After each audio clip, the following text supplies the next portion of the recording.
सभी बच्चों को नमस्कार। मैं आप सबका अपने रेडियोलॉजी आर्चिवर चैनल में स्वागत करता हूं। आप सभी मेरे जूनियर सीनियर क्लासमेट सारे लोग जुड़े हुए इस चैनल से। तो आज हम रेडिएशन के बारे में बात करेंगे। अगर मैं कुछ गलत बोलूं तो मेरे दोस्तों मेरे को करेक्ट करवा देना। तो सबसे पहले हम बात करेंगे रेडिएशन के बारे में। रेडिएशन होता क्या है? डिपार्टमेंट में रेडिएशन चलता तो रहता है, लेकिन बहुत लोग है ना रेडिएशन की डेफिनेशन में नहीं बताते रेडिएशन होता क्या है। तो आपको थोड़ा सा बताने की कोशिश करूंगा रेडिएशन क्या चीज़ होती है। बताता हूँ। Emission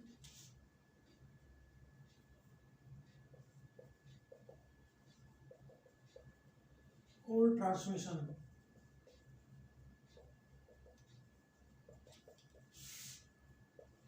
of energy in the form of wave or particle। Energy का ट्रांसमिशन या फिर एमिशन वेव की फॉर्म में या फिर पार्टिकल की फॉर्म में रेडिएशन कहलाता है।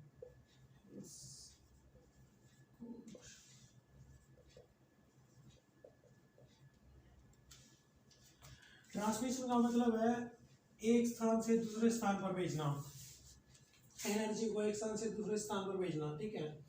एमिशन का मतलब है जैसे कोई चीज एमिट करते हैं, गाड़ी है धुआं दे रही है तो बोलेंगे पोल्यूशन एमिट कर रही है। इस टाइप से आते हैं। मतलब एनर्जी का एमिशन और ट्रांसमिशन किसकी फॉर्म में? वेव की फॉर्म में और पार्टिकल की फॉर्म में रेडिएशन कहलाता है। रेडिएशन मेनली चार टाइप की होती है अपनी। सबसे पहले होती है इलेक्ट्रोमैग्नेटिक रेडिएशन।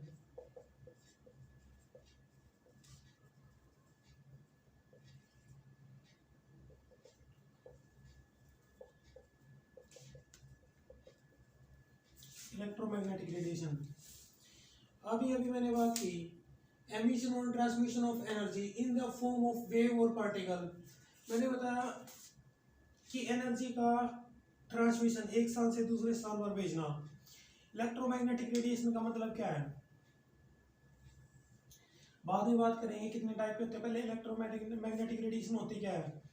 इलेक्ट्रोमैग्नेटिक रेडिएशन है किसी भी चार्ज पार्टिकल का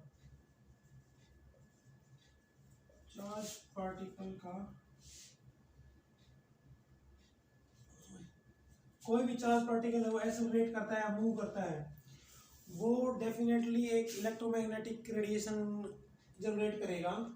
आपने छोटी क्लास में पढ़ा भी होगा करंट किसे कहते हैं। चार्ज फ्लो करता है उसको करंट कहते हैं और उसमें से इलेक्ट्रोमैग्नेटिक रेडिएशन निकलती हैं। ये चार्ज का फ्लो होने से चार्ज का मूव होने से इलेक्ट्रोमैग्नेटिक रेडिएशन जनरेट होती हैं। ये मेनली 7 टाइप की होती है। नंबर एक है radio wave.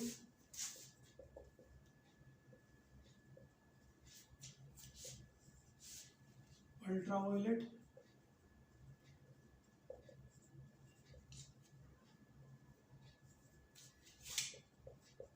Infrared,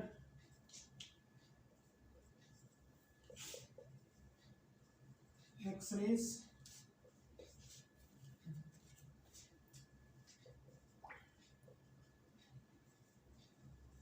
gamma rays,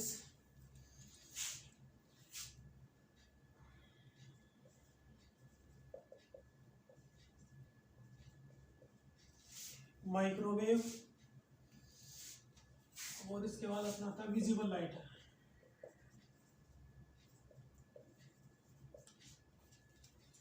इस 7 टाइप के अपने इलेक्ट्रोमैग्नेटिक रेडिएशन होती है। हम सिर्फ एक्सरेज के बारे में पढ़ेंगे क्योंकि अपना पूरा डिपार्टमेंट एक्सरे पे डिपेंड होता है। वैसे तो एक्सरे भी होता है, अल्ट्रासाउंड भी होता है, एमआर भी होता है, लेकिन हमें मेनली एक्सरे की फिजिक्स पढ़नी है। एक्सरे कब जनरेट हुआ, कब डिस्कवर हुआ, किसने किया, कैसे किया, क्या कैसी प्रॉपर्टीज हैं।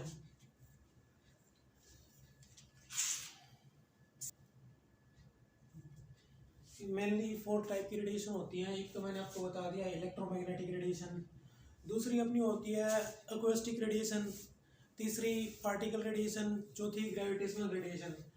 अब मैं थोड़ा सा इनके बारे में बता देता हूँ ये कितने कितने टाइप की होती हैं। जैसे पार्टिकल रेडिएशन होती है, पार्टिकल रेडिएशन होती क्या है ये आपको बता देता हूँ।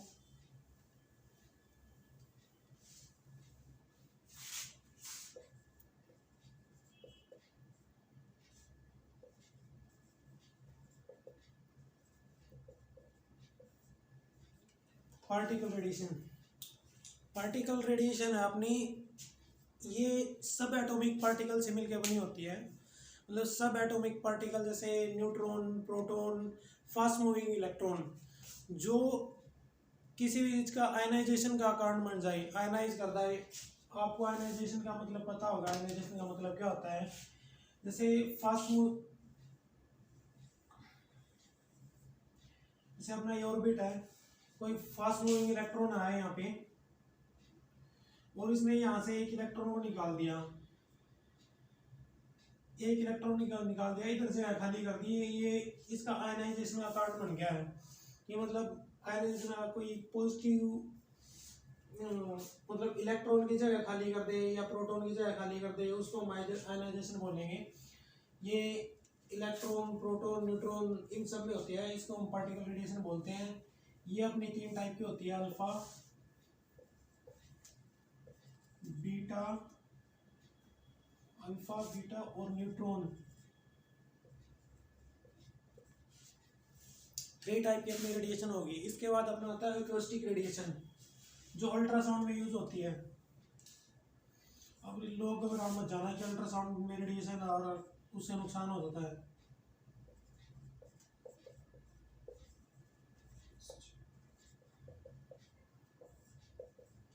ये भी अपनी 3 टाइप की होती हैं, अल्ट्रासाउंड, नंबर 2 पे साउंड, 3 नंबर पे सेस्मिक वेव। बेसिकली ये वेव ही होती हैं। मैंने 3 टाइप की आपको बता दिया है, इलेक्ट्रोमैग्नेटिक बता दिया है, पार्टिकल बता दिया है, एक्वास्टिक बता दिया है। चौथे नंबर पे होती है ग्रेविटेशनल।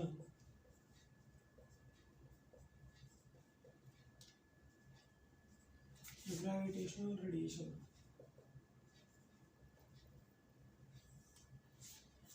ये 4 टाइप की रेडिएशन है, इलेक्ट्रोमैग्नेटिक, पार्टिकल, एक्वास्टिक और ग्रेविटेशनल। हमने पढ़ना है इलेक्ट्रोमैग्नेटिक रेडिएशन के बारे में, जिसमें एक्सरेज आते हैं। एक्सरेज के बारे में हम कंप्लीट पढ़ेंगे, कैसे हमें कैसे इसकी डिस्कवरी हुई थी, किसने डिस्कवरी की थी।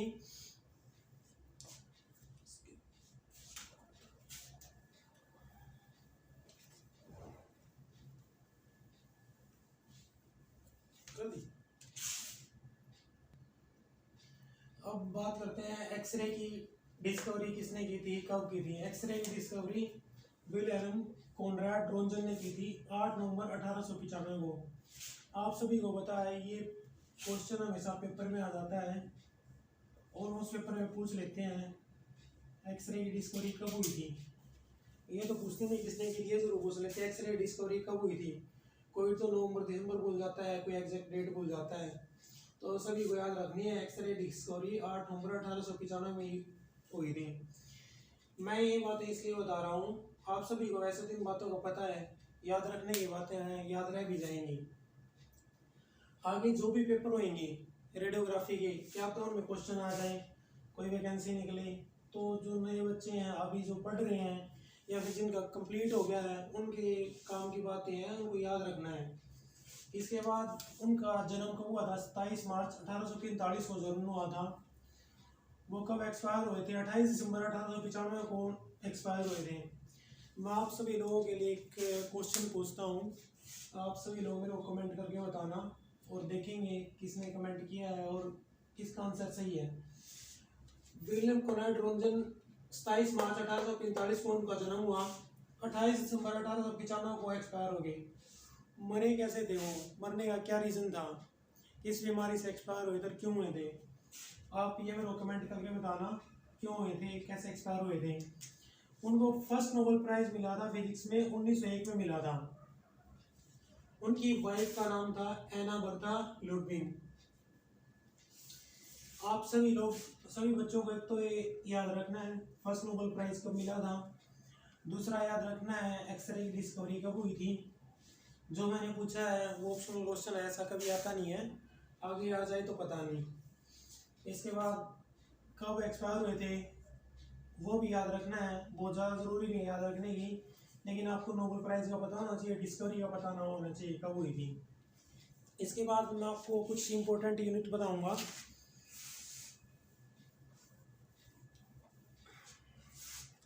जो पेपर में आती रहती हैं।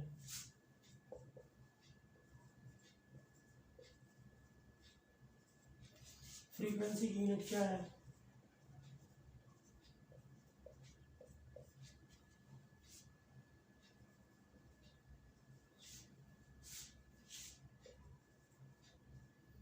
मैग्नेटिक फ्लक्स की यूनिट क्या है? रेडियो एक्टिविटी की क्या है?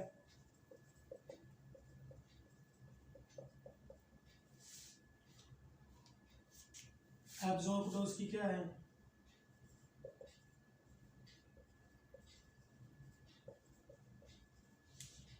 इसके बाद अपना 4 हो गया, फ्रीक्वेंसी की, मैग्नेटिक फ्लक्स की, रेडियो एक्टिविटी की, एब्जॉर्ब डोज की।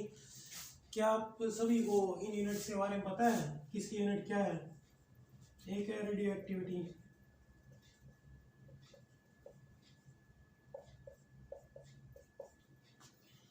मेरे को कमेंट करके बताना आप लोगों को इस यूनिट का पता है नहीं पता है। रेडियो एक्टिविटी की यूनिट होती है बेक्यूरल, BQ से डिनोट करते हैं इसको।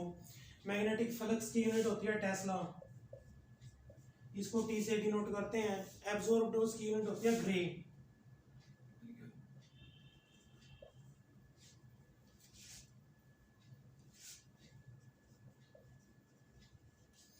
एब्जॉर्ब डोज की यूनिट होती है ग्रे। ये कभी पेपर में आ जाए जैसे एब्जॉर्ब डोज की यूनिट क्या है, ग्रे ना आके कभी कभी आ जाता है रेड आ जाता है, रेड भी एक्सिस की यूनिट होती है, रुंजन भी आ जाता है।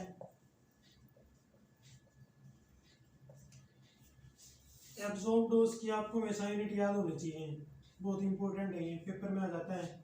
रेडियो एक्टिविटी की याद होनी चाहिए, रेडियो एक्टिविटी की क्या है, बेक्यूरल है। रेडियो एक्टिविटी मैंने 2 बार लिख दिया है। मैग्नेटिक फ्लक्स हो गया, एब्जॉर्ब डोज हो गया, रेडियो एक्टिविटी हो गया और फ्रीक्वेंसी हो गया। कौन सा छूट गया?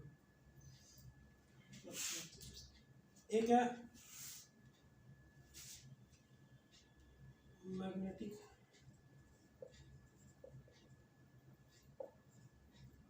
फ्लक्स डेंसिटी, ये मैंने गलत लिख दिया है, इसकी वेबर होती है, WV से डिनोट करते हैं, इसको हम टेस्ला से डिनोट करते हैं। वहाँ जाऊँगा, कुछ गलत हो जाए तो कोई सीनियर है तो अपना जूनियर समझ के माफ़ कर देना, और मेरे दोस्त हैं वो भी मेरे को माफ़ कर देना। तो आपको रेडियो एक्टिविटी की यूनिट बिल्कुल याद रखनी है, बेक्यूरल होती है, एब्जॉर्ब डोज की याद रखनी है, ग्रे होती है, मैग्नेटिक फ्लक्स की याद रखनी है, इसकी मैग्नेटिक फ्लक्स डेंसिटी, फ्लक्स आ जाए तो इसकी वेबर है, डेंसिटी लिखा जाए तो टेस्ला है। अगले चैप्टर में अब हम बात करेंगे, अगले चैप्टर में बात करेंगे रेडिएशन कैसे और कब किसने क्या सब डिस्कस करेंगे, एक्सरे के बारे में। मैं समझता हूँ आप सभी को वीडियो पसंद आई होगी, अगर नहीं पसंद आई तो डिसलाइक कर देना, पसंद आई तो लाइक कर देना, और जिस तक पहुँचे चैनल को सब्सक्राइब कर देना।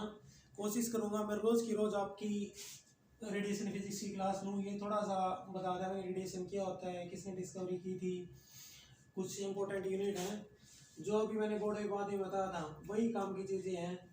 ये एक तो ये है एक्सरे की डिस्कवरी कब हुई है, कुछ यूनिट है। पेपर में जब भी रेडियोग्राफर का पेपर होता है उसमें से कोई ना कोई यूनिट के बारे में आ ही जाता है, एक यूनिट पूछ ही लेते हैं, और ये जब रेडियोलॉजी के ज़्यादा क्वेश्चन पूछे जाते हैं तो उनमें से एक क्वेश्चन भी होता है। तो आप सभी दोस्तों को नमस्कार, उम्मीद करता हूँ सभी को वीडियो पसंद आई होगी। अपने चैनल का नाम है रेडियोलॉजी आर्चिवर। जो भी दोस्त बच्चा मेरे साथ वाले कलीग जिसने ये सब्सक्राइब नहीं किया चैनल को सब्सक्राइब कर लेना। आप सबका धन्यवाद। तेरा